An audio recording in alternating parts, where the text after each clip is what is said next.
El título de esta lección es Morir como semilla y el versículo de memoria se encuentra en San Juan capítulo 12, versículo 24, donde se registran las palabras que Cristo Jesús dijo en el templo, después de haber sacado a los mercaderes que estaban allí en la semana de la Pasión, poquito antes de que fuera crucificado, cuando Cristo Jesús dijo tantas cosas tan bonitas que nosotros podemos encontrar en los evangelios y también en el libro El deseo de todas las gentes.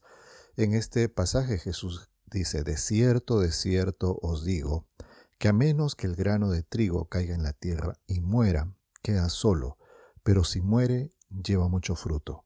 Y Cristo Jesús estaba hablando aquí con sus discípulos, pero también parece que él estaba hablando con unos griegos que habían llegado y estaban hablando con sus discípulos y les dijeron, queremos conocer a Cristo Jesús.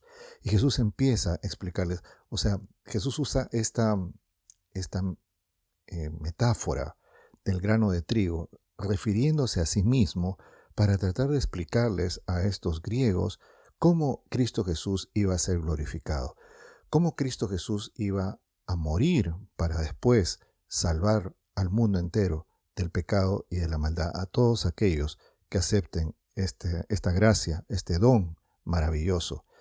Y si uno lee el Evangelio según San Juan, por ejemplo, en el capítulo 12, el versículo 23 va a decir, y Jesús le respondió diciendo, ha llegado la hora para que el Hijo del Hombre sea glorificado. O sea, lo que Jesús dice en el versículo 24 es algo que se aplica únicamente a Él.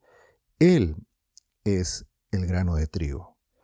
¿Y por qué digo esto? Porque el grano de trigo, aunque parece que muere, o sea, uno tira un grano de trigo a la tierra y pareciera que muere, en realidad no muere. Sigue habiendo vida dentro de ese grano de trigo. Si ese grano de trigo fuese destruido por fuego o por un elemento químico que lo destruyera completamente, por más que tú hagas lo que hagas después de haber quemado ese grano de trigo, no va a germinar, no va a producir una planta y menos fruto. Pero en el caso de un grano de trigo común y corriente, que es tirado en la tierra y es cubierto por la tierra, aunque parece que está muerto, no lo está. Y Jesús estaba tratando con esta metáfora, con este ejemplo, tratando de mostrarles a estos griegos de la forma más resumida, pero también de una forma para hacerles pensar el, la forma como Él iba a salvar al mundo. Y es muy de resaltar el hecho de que en todo este capítulo 12 varias veces se menciona la palabra gloria. Cristo Jesús habla acerca de este momento que Él tenía que ser glorificado, o sea, por medio de este trance duro, de este trance aparentemente incomprensible en un principio, porque esto de que uno echa un grano de trigo a la tierra y que después de esto sale una planta, es algo que si uno no está acostumbrado a estas cosas del campo, uno no las puede entender, uno solamente las acepta y uno usa, pero los mecanismos que envuelve la germinación de una planta y todo son bastante complejos. Pero Jesús estaba tratando de explicarle estas realidades espirituales a los griegos. Y más adelante, en ese mismo capítulo, uno va a escuchar a Dios diciendo que Él estaba glorificando a su Hijo y lo iba a glorificar aún más. Y todo esto se estaba refiriendo a este momento cuando Cristo Jesús se está acercando a la cruz del Calvario como el Cordero Pascual, como el Cordero que quita el pecado del mundo. Cristo, con este ministerio allí en el templo y con su sacrificio en la cruz, Él estaba siendo el punto de partida de la salvación. Él se estaba ofreciendo como el Cordero Pascual que quita el pecado del mundo y Él estaba iniciando el plan de salvación, Él estaba iniciando esta etapa del plan de salvación que es su ministerio en el santuario celestial, primero ofreciéndose aquí en la tierra y después convirtiéndose en nuestro único sumo sacerdote, mediante quien nosotros podemos acercarnos a Dios por medio de su sangre perfecta, sangre sin mancha, y podemos obtener de esta forma el perdón de nuestros pecados. Es muy importante que nosotros entendamos a Cristo Jesús como el Cordero Pascual. Ahora, ¿por qué Jesús es el germen de trigo? Porque al igual que el germen de trigo, aunque cae en la tierra y parece que muere, en realidad no muere. O sea, uno puede pensar, ¿no? Por todo lo que uno ve, por todo lo que uno experimenta, ¿no? Pareciera que muere, pero en realidad no muere. Hay vida dentro de ese grano de trigo y esa vida permite que después ese grano de trigo germine y se convierta en una linda planta que lleva mucho fruto. Esto es un ejemplo de lo que a Cristo Jesús le pasó después.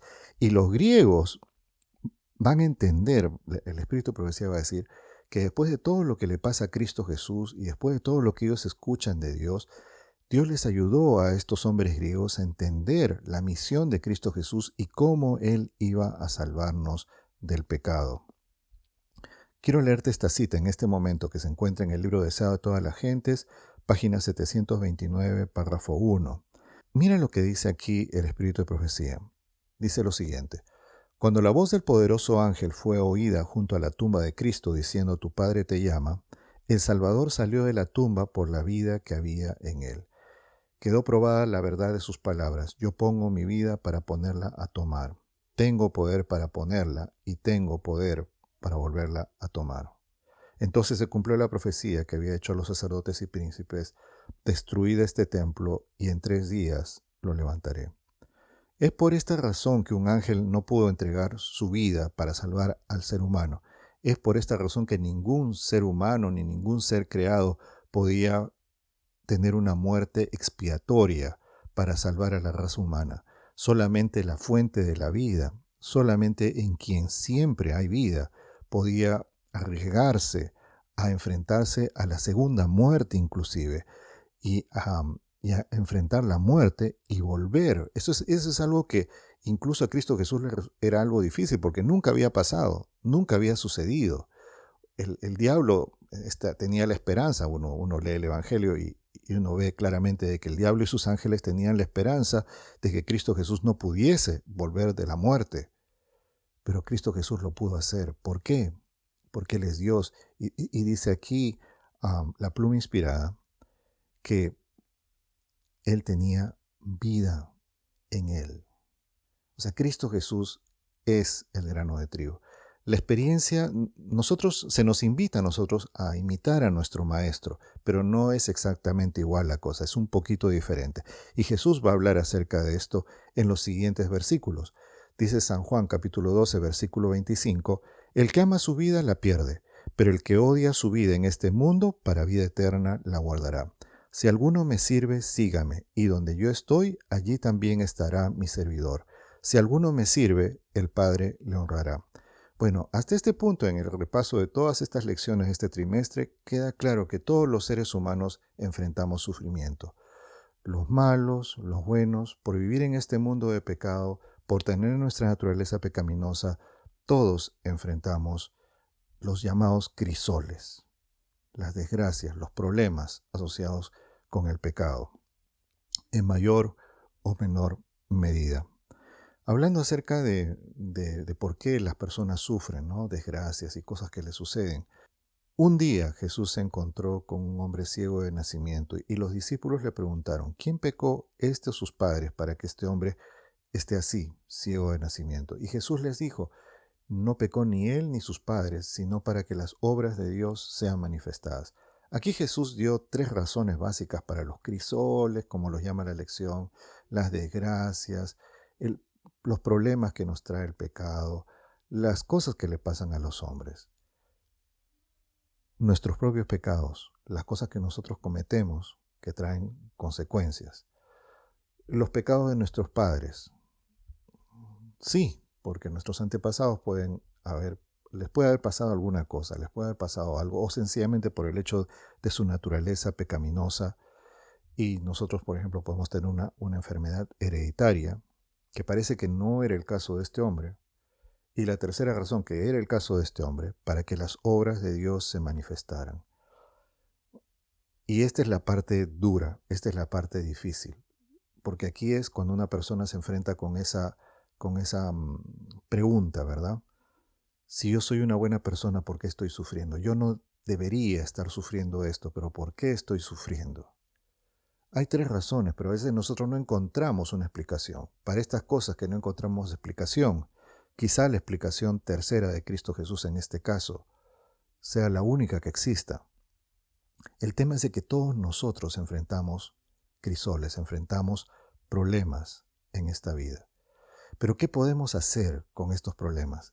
Confiar en el germen de trigo, confiar en el grano de trigo, en el Cordero Pascual, en Cristo Jesús, que entregó su vida en la cruz del Calvario, que pudo vencer, por ser el Hijo de Dios, pudo vencer la muerte por la vida que había en él, pudo volver de la muerte y puede darnos ahora la certeza de que si nosotros creemos en él, si le entregamos nuestras vidas, él tiene el poder para cambiar nuestras vidas hoy en vidas semejantes, similares a la de él, a su propia imagen, en cambiarnos cada día por la obra del Espíritu Santo de Dios, en hacernos nuevas criaturas. Y es en este sentido que Cristo Jesús sigue diciendo en el versículo 25 de San Juan 12, el que ama su vida la pierde, pero el que odia su vida en este mundo, para vida eterna la guardará. O sea, lo que Jesús no nos está diciendo que tenemos que morir como Jesús.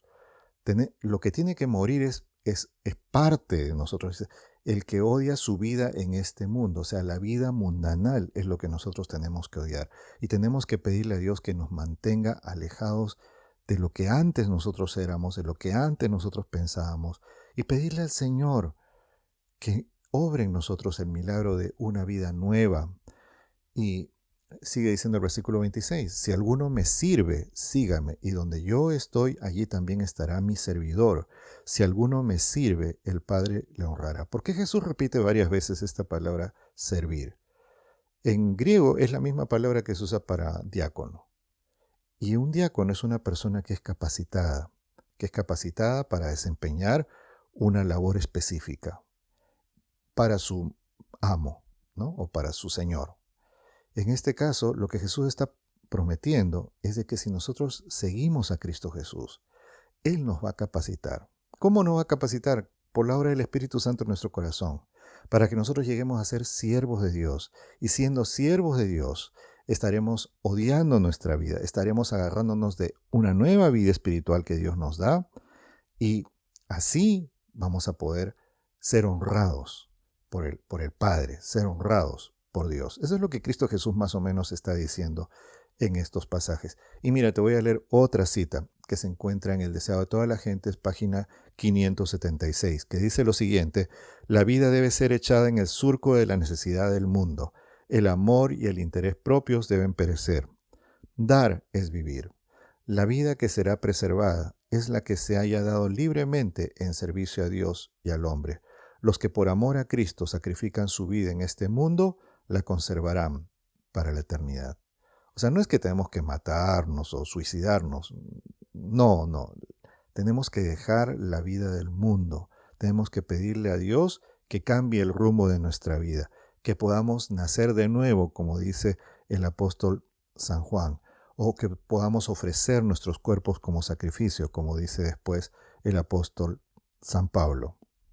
Ahora, en la Biblia encontramos una cantidad de ejemplos en los cuales los personajes bíblicos tomaron decisiones. Y la lección pone 3 ejemplos que quiero mencionar acá. En primer lugar, el ejemplo de Samuel y los hijos de Elí. Samuel y los hijos de Elí ya tenían la Torá, ya tenían la revelación. Ellos, es más, eran levitas, estudiaban la palabra de Dios, que ya estaba revelada los primeros 5 libros de la Biblia al menos, y probablemente Josué también, y probablemente Job también, que es muy importante ese libro, para entender justamente el tema del sufrimiento. Entonces, ya tenían revelación, pero la palabra de Dios va a decir de que los hijos de Elí eran contumaces. Eran gente que no le importaba esto y estaban imponiendo tradiciones al pueblo de Israel que eran abusivas. Dios había designado cierta porción de los sacrificios para el sacerdote, el pecho y el hombro derecho, pero los hijos de Elí les quitaban más a la gente. Y no solamente más, sino que hasta querían que les den la carne antes del sacrificio. O sea, antes de que la gente lleve el sacrificio dedicado a Dios, ya ellos querían quitar de ese sacrificio para ellos. Y eso estaba mal. Eso era una rebelión. No solamente era un maltrato y era un abuso contra el pueblo de Israel, sino que era una desfiguración de del tema del sacrificio. O sea, ellos habían perdido completamente el tema de la salvación, el tema de la reverencia que tenía que haber, el tema de que el santuario finalmente nos habla de asuntos relacionados con la salvación, y por eso los símbolos de este santuario y los servicios del santuario eran tan importantes y tan sagrados. No hicieron caso a la palabra de Dios.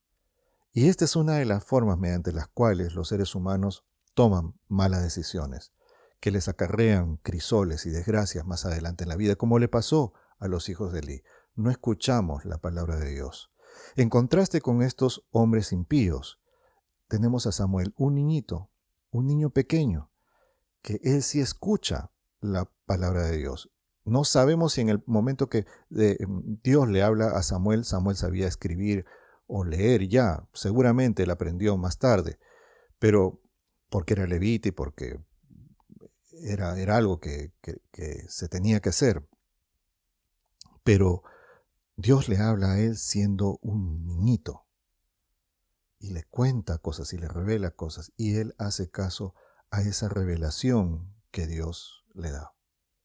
Entonces, ¿cómo tomar buenas decisiones en la vida? En este ejemplo se ve bastante claro, haciendo caso a la palabra de Dios. Entonces yo te hago una pregunta ahora: ¿cómo está tu relación con la palabra de Dios? ¿Cómo está tu relación con el Señor?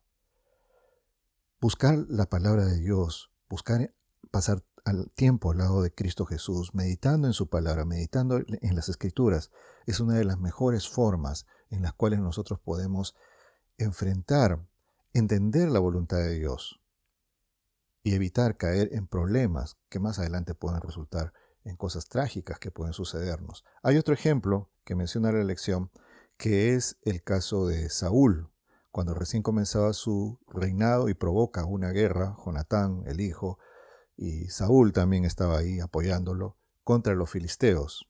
Y el profeta Samuel le dice: tienes que esperar 7 días, yo voy a llegar allí a Gilgal y vamos a ofrecer sacrificio y te voy a decir cómo vamos a derrotar a estos filisteos incircuncisos. Saúl espera y espera, pasan los 7 días, ya estaba terminando el 7.º día, y Saúl ve que la gente se estaba desanimando y su ejército había deserción. Y dice el versículo 1 de Samuel, capítulo 13, versículos 11 y 12, que él hace 3 cosas. Él en primer lugar ve la situación adversa, ve el crisol que estaba frente a él, la supuesta demora del profeta, y dice en su corazón, o sea, él dice, se pone a pensar, se pone a razonar: ¿cómo salgo de este problema? ¿Cómo salgo de este problema?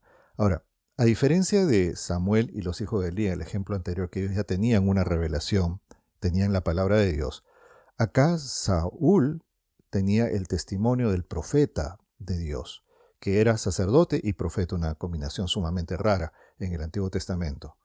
O sea, él tenía no solamente lo que la Biblia decía, sino la revelación directa, el mensaje, el testimonio directo de este profeta, Samuel. Pero él ve la situación adversa, empieza a perder la fe, empieza a buscar alguna solución y se le mueven sus entrañas. Se vio impulsado a hacer exactamente lo contrario que Samuel le había pedido que haga, y él ofrece sacrificio, algo que él no tenía que hacer. Ya Dios había dado las leyes, ya Dios había designado el santuario como el lugar donde tenían que hacer estas cosas, y que los sacerdotes eran los que tenían que ofrecer esos sacrificios. Saúl comete un error terrible, y esta es otra forma de tomar una decisión mala frente, en este caso, a un crisol que le estaba enfrentando. Cuando tú tienes que enfrentar un crisol, una dificultad, un problema, estás en una situación dura, un buen camino, aparte del ejemplo anterior que nos muestra la necesidad de buscar la luz en la palabra de Dios, es también buscar la luz, en este caso, del espíritu de profecía. Y gracias a Dios, el pueblo adventista tiene el don profético de la hermana Ellen G. White. En los consejos de ella, desde preguntas tan sencillas como ¿con quién me voy a casar? ¿Es esta persona la persona adecuada para casarme? ¿Debo fumar o no debo fumar? ¿Debo hacer? O sea, hay tantos consejos tan lindos. ¿Qué hacer para tener un hogar feliz? ¿Qué hacer si mi hogar tiene problemas? ¿Qué hacer para tener un poquito más de salud? ¿Qué hacer para ser un cristiano exitoso en esta vida? ¿Qué hacer para ser bendecido materialmente también con el dinerito que Dios me da? ¿Qué puedo hacer? Todas esas respuestas. ¿Qué hacer para educar a mis hijos en el camino de Dios? Todas esas respuestas se encuentran en la revelación especial que tenemos los adventistas por medio del Espíritu de Profecía. Hay un tercer ejemplo que menciona la lección, que es el ejemplo de Zorobabel, que Zorobabel vuelve de Babilonia y ve que todo está destruido y los enemigos del pueblo de Israel tratando de destruir al pueblo de Dios que llegaba. Y entonces Zacarías, el profeta, recibe una visión y en esa visión Dios le dice, mira, le muestra el candelabro en visión, le muestra una luz, le muestra los olivos, el aceite de los olivos, y Dios le dice, no con ejército ni con fuerza, sino con mi espíritu, ha dicho Jehová de los ejércitos. Es una obra del Espíritu. O sea, ¿qué puedo hacer yo para tomar buenas decisiones en medio de los crisoles? Pedirle al Señor la unción de su Espíritu. Necesitamos nacer de nuevo. Necesitamos seguir el ejemplo de Cristo, morir a la vida pecaminosa, a la vida mundanal, y seguirle. Y allí Dios va a tener sus medios, sus maneras, mediante la Biblia, mediante gente inspirada que te va a venir y te va a dar un consejo, mediante cosas que Dios te puede decir directamente en tu conciencia, como lo hizo Samuel, mediante los consejos del Espíritu de Profecía. Mediante todas estas formas tú vas a saber cuál es la voluntad de Dios para evitar cosas tristes que le pasan a las personas cuando se alejan de esta voluntad de Dios para sus vidas. Ahora, ¿cómo seguir entonces esta voluntad de Dios? Hay un pasaje muy lindo que se encuentra en la lección que es Romanos capítulo 12, versículos 1 y 2, que dice, así que, hermanos, os ruego por las misericordias de Dios que presentéis vuestros cuerpos como sacrificio vivo, santo y agradable a Dios, que es vuestro culto racional. No os conforméis a este mundo, más bien transformaos por la renovación de vuestro entendimiento, de modo que comprobéis cuál sea la voluntad de Dios, buena, agradable y perfecta. Aquí estoy un poquito en desacuerdo con la lección, porque la lección como que trata de ver cómo es la voluntad, encontrar en este pasaje la respuesta a cuál es la voluntad de Dios en diferentes circunstancias. Pero yo creo que aquí el apóstol San Pablo, por el contexto, aquí el apóstol San Pablo está hablando de la vida santificada. Él ya habló en los capítulos anteriores de la justificación. Esto es lo que pasa luego de que tú aceptas a Cristo Jesús como el Cordero Pascual, como el Cordero que puede quitarte el pecado, como el Cordero sin mancha que murió en la cruz del Calvario, y ante esa cruz tú puedes abrazarte y decirle a Dios, Señor, yo también soy un pecador que tú puedes salvar. Y cuando lo hacemos, le abrimos la puerta de nuestro corazón al Espíritu Santo, y el Espíritu Santo trabaja en nosotros, y es allí cuando empezamos nosotros a ofrecerle a Dios, ya no corderitos diariamente en la mañana y en la tarde, como hacía el pueblo de Israel, sino que ofrecemos nuestra propia vida, porque es todo lo que tenemos. O sea, lo único que podemos hacer a cambio de tamaño sacrificio del Cordero de Dios que dio su vida allí en la cruz del Calvario para salvarnos, es entregarle a Dios nuestra vida, nuestro cuerpo.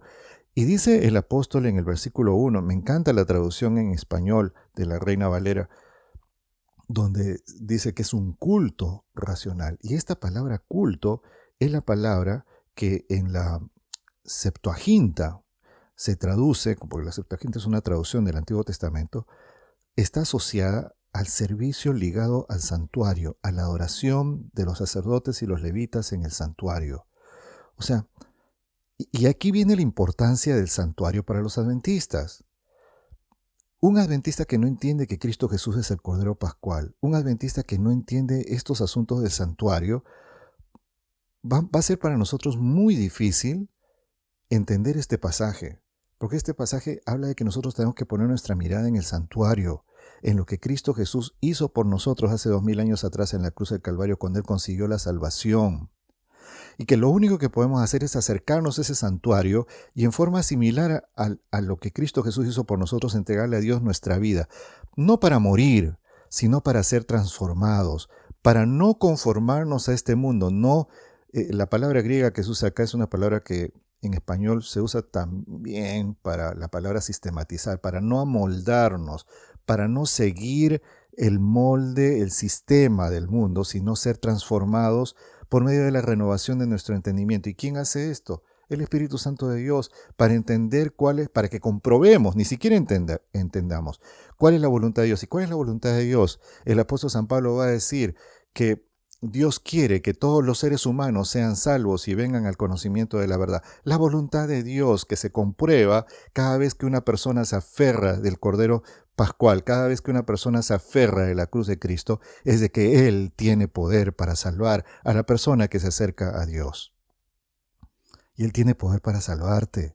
Es esta la voluntad de Dios. Es esta la voluntad de Dios. Y es eso lo que nosotros podemos seguir.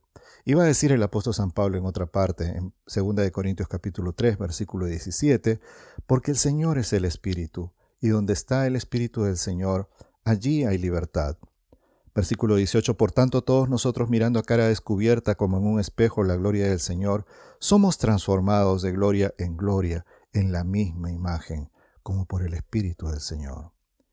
Este pasaje está diciendo que esta es una obra del Espíritu Santo, que esto es algo que nosotros tenemos que suplicarle a Dios cada día, que cada día necesitamos recibir un bautismo del Espíritu Santo en nuestras vidas. Cada día necesitamos entregarle nuestros cuerpos a Dios en culto racional, como sacrificio vivo, santo, agradable a Dios. Y ya es la obra del Espíritu Santo que entra en nuestro corazón, que entra en nuestra vida. Y eso tenemos que hacerlo constantemente, mañana, tarde y noche, tarde y mañana, constantemente. Entonces, de esta forma el Espíritu Santo entra en nuestro corazón, nosotros seguimos aprendiendo de Dios y así contemplando la imagen de Dios somos transformados. Esta palabra transformados es la misma que aparece en el momento de la transfiguración de Cristo Jesús. Dios te hace algo que no eras, Dios empieza a cambiar tu vida, empieza a afectar hasta tu cerebro, las estructuras que están allí, cambia tus gustos, cambia tu forma de ver las cosas. Pone nuevos sentimientos en tu corazón. Antes querías huir de Dios. Ahora el viento sopla, mueve tu vida hacia Dios. Y tú encuentras gozo, paz, salvación, amor, fe, esperanza en este nuevo camino que estás siguiendo, dirigido por el Espíritu Santo de Dios. Voy a terminar este tema con una cita muy linda, otra cita que se encuentra en el libro Deseado de todas las gentes, otra vez, esta vez la página 143, que es un capítulo muy lindo, como el capítulo de San Juan 3 es muy lindo, que está relacionado con esta cita. Y dice lo siguiente: la fuente del corazón debe ser purificada antes que los raudales puedan ser puros. El que está tratando de alcanzar el cielo por sus propias obras, observando la ley, está intentando lo imposible.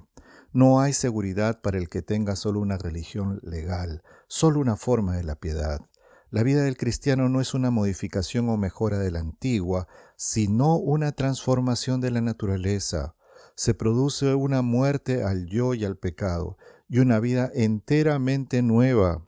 Este cambio puede ser efectuado únicamente por la obra eficaz del Espíritu Santo. Amén y amén.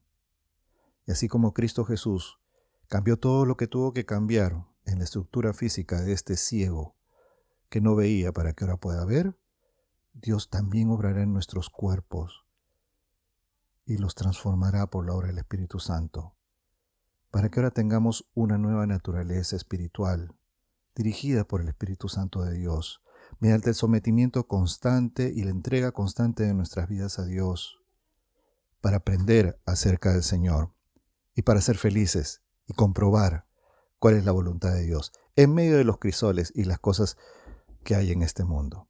Que Dios te bendiga, que Dios te acompañe, que el Señor te permita morir cada día como una semilla.